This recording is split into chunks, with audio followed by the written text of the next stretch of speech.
Hello friends, welcome back to my YouTube channel Shahzad Tech. In this video, I am going to show you how to turn on and off location services on iPhone after iOS 17 update. So guys, without wasting any time, let's start the video guys. Firstly, you can make sure that you have updated to the latest iOS version. So just simply tap on settings. Here you can see general option, tap on it and you can see software update. Just simply tap on it. Here you can wait for a few seconds and now you can see that iOS 17.0.1 is up to date.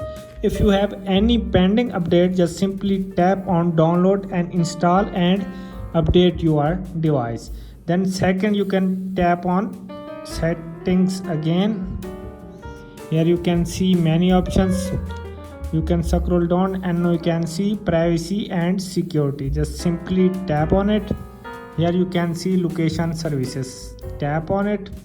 Here you can see location services toggle turn off. Just simply tap on it and now you can see location services is turned on. Now you can see location alerts. Tap on it. Here you can see this is turned on. So go back. This is the first method. Second method is just simply tap on settings here. Here you can log in your Apple ID and then you can go to view account and change the region and country to change your location. So guys, I hope this video is helpful for you. If this video is helpful for you, then you subscribe my YouTube channel and press the bell icon for upcoming videos. Thanks for watching.